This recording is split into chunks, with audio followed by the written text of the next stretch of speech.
Pour appréhender cette question des sources opératives dont se revendique la tradition maçonnique, l'un des meilleurs moyens consiste probablement à étudier la symbolique et l'iconographie tout simplement donc du tableau de loge des deux premiers grades, apprentis et compagnons. On a donc dès le milieu du XVIIIe siècle de semblables tableaux qui occupent donc une position centrale dans le rituel maçonnique et qui comportent un certain nombre d'éléments qui renvoient tous ou presque au métier de tailleur de pierre. Parce que par franc-maçonnerie, par maçon au Moyen-Âge, il faut entendre tailleur de pierre.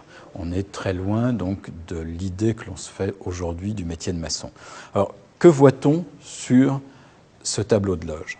Alors, on y voit un espace déjà architectural, un rectangle, avec deux colonnes, avec un pavé mosaïque, avec un escalier, avec des portes et des fenêtres, donc autant d'éléments qui renvoient à un espace, et on y voit un certain nombre d'outils, le compas, l'équerre, donc les deux instruments phares de la géométrie.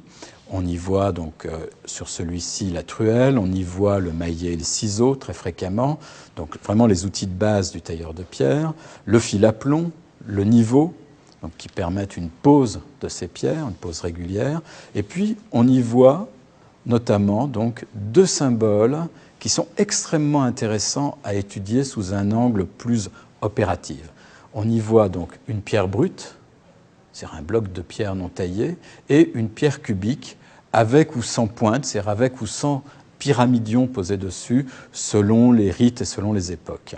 Alors, que signifie donc cette pierre brute et cette pierre cubique? Alors on a affaire là à un élément fondamental du symbolisme maçonnique. On va dire que l'apprenti est celui qui va passer par son travail de la pierre brute à la pierre cubique, c'est-à-dire à la pierre taillée, la pierre qui va être à même de s'intégrer dans un édifice. Alors, on se rappelle évidemment que dans le contexte maçonnique spéculatif, ce travail, il est symbolique, que travaillant sur cette pierre, en fait, l'apprenti travaille sur lui-même. Un petit tour d'horizon rapidement. Donc, on a ces deux colonnes qu'on va retrouver en permanence dans le discours architectural.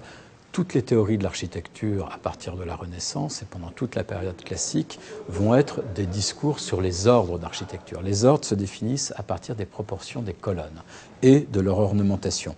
Là, on a ici des colonnes qui sont terminées par un chapiteau corinthien, donc quelque chose qui est relatif à la notion de beauté, et qu'on retrouve d'ailleurs ici dans cet élément qui est la planche à tracer des mètres, donc tout simplement une planche à dessin, et on voit que l'élément qui est dessus, dans les tableaux du milieu du XVIIIe siècle, n'est nul autre qu'un motif de chapiteau tel qu'on les retrouve dans les traités d'architecture, notamment dans le petit recueil de modèles qu'est le traité de Vignolles. Bon. Cette notion même d'architecture, on l'a ici, donc avec cet édifice qui est souvent assimilé donc à la chambre du milieu, c'est-à-dire la loge des maîtres, mais qui en fait représente un portique d'architecture, c'est-à-dire quelque chose qui combine tous les éléments caractéristiques d'un ordre complet. On a l'outillage, donc le fil à plomb et le niveau. Ici, la truelle, mais qui est en général plutôt rendue dans la plupart des autres tableaux par le maillet et le ciseau.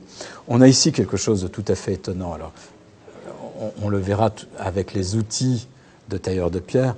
On a ici une espèce de marteau qui est très joli, mais dont on ne voit pas très bien l'usage. En fait, il s'agit de la déformation d'un marteau taillant de tailleur de pierre.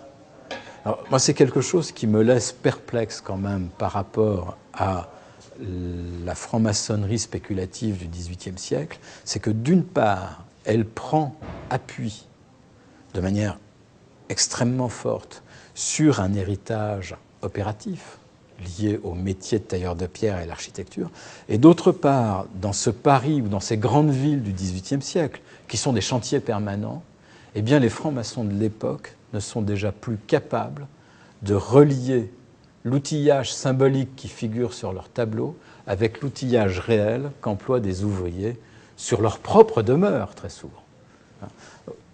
Jamais on n'a vu un outil comme ça sur un chantier de maçonnerie et de taille de pierre. Autre symbole donc tout à fait intéressant, on a sur ces premiers tableaux donc la représentation d'un cordeau avec 2 las d'amour qui représentent la fraternité. C'est un emprunt donc, à la tradition opérative. Contrairement à ce qu'on pourrait penser, ce n'est pas la représentation non plus, comme certains auteurs l'ont écrit, d'un cordeau à tracer ou de la corde à 13 nœuds, donc qui est un moyen primitif de dessiner l'angle droit. C'est effectivement tout simplement le lien qui unit la fraternité des tailleurs de pierre.